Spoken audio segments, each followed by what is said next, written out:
Sadly, there are plenty of shameless chess players out there who are gonna try to checkmate you within a couple moves with the scholar's checkmate. Not too long ago I recorded a video about this, how to counter that. The video got around 1 million views, but I actually have to apologize because I promised you in that video that we're gonna be brutal and merciless, and I've shown you ways to counter that which are truly efficient, but they were not the most brutal way for you to do so. And I'm going to compensate that today. I'll show you the most brutal way to absolutely demolish white who's trying this unsound attack against you. It all starts with white playing pawn to e4, and as you respond pawn to e5, they usually bring their queen all the way out to h5, and that's already the first little trick. If you wish to kick this queen away by playing pawn to g6, that is actually already a losing error, because after queen takes e5, they're going to double attack your king and rook, winning the rook on the next move and winning the game. But that is a more or less clear thing to cover. You're going to go knight to c6 to defend this pawn on e5. After that, they're going to play bishop c4, actually creating that checkmating threat of queen takes f7. You go pawn to g6, and now queen goes back to f3. And if you think about any chess tutorial covering this position, they all will recommend that you go knight to f6, including my previous video. But there is another way, which is actually a lot more aggressive and also is going to shock white completely. That is a move pawn to f5 in this position, which looks completely absurd at first. It looks like you're just exposing your king all the way out. But in reality, you're having some really nasty counterattack here going your way. So after pawn to f5, pretty much all of your pawns will capture over here, because now, they'll be hoping for you to recapture, which is going to be, extremely dangerous. It's going to may lead to something similar to the scholar's checkmate anyway, but you aren't going to do that. The counterattack starts right here with you going knight to d4.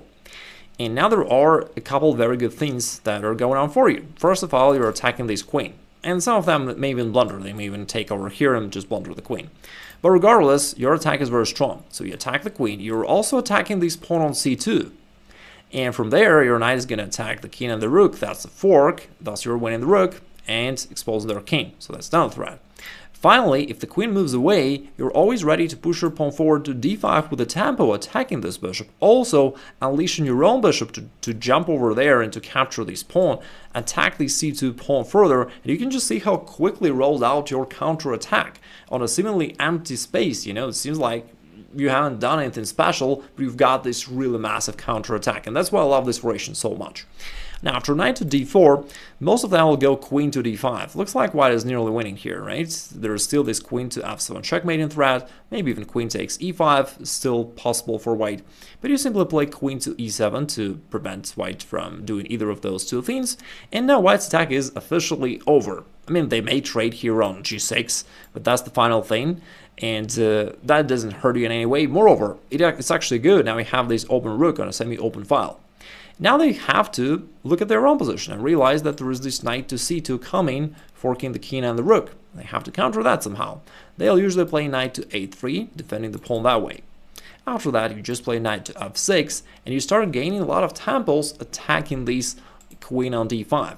For example, right now, there is just a single square available for the queen, which is not yet controlled by you. It's queen to a5, fairly awkward.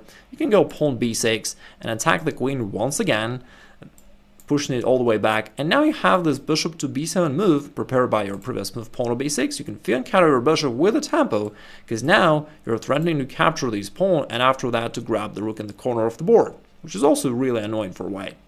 If, let's say, they play knight to f3, you could take that knight, but you don't even have to. You may just castle, completing your development. And now if you look at this position, you have basically finished your development, and white's position is a complete mess. It's even hard to suggest any good move for white at this point, or any decent move at this point, because what are they going to do really?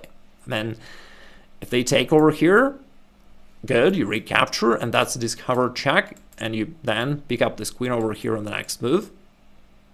It's not going to work for white. If instead they try castling, you're welcome. You already have this active rook over here. You can take here. Notice that you've got a bishop, attacking along this diagonal. They have to break up their pawns, and then you swing your queen over here, and you're going to deliver a soon checkmate. So either way, you're going to win here very soon. White is completely disorganized, and you're fully mobilized. You have this crushing attack. Alright, that covers white trying to play queen to d5 in this position and attacking you. To this, you just play queen to e7, cover your position, and that starts a really massive counterattack on the following moves.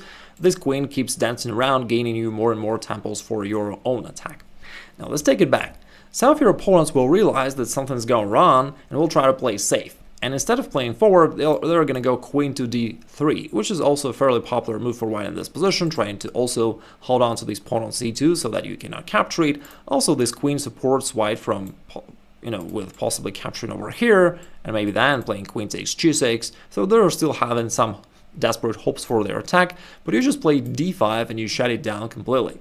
Now you're attacking this bishop, it's got to go back, and then you play bishop takes f5, attacking the queen once again. Also, you're still threatening this pawn on c2. This time you're attacking it twice, so they're usually going queen to c3, still trying to just keep their position well defended.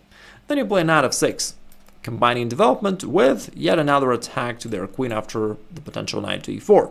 That's quite annoying, so they're going to play pawn to d3 so that you can't jump over there and attack their queen.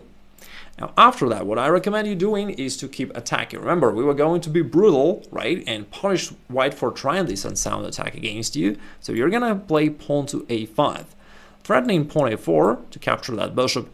In some variations, you're even ready for the rook lift, something like rook a6, rook c6, and, keep chasing that queen that way. After a5, actually the most played move by white here is their attempt to stop you from pushing forward by playing pawn to a4, which fails to bishop b4. All of a sudden you're pinning and winning this queen, which I think is an absolutely worthwhile finish of your counterattack. They tried this unsound early queen attack and you punish them by grabbing this queen at the end of the line. Sometimes it could be that you're playing white, and there are still a couple of ways for your opponents who are playing black to try on this early queen attack against you in a couple of the most popular chess openings. So if you want to know how to counter that, recently I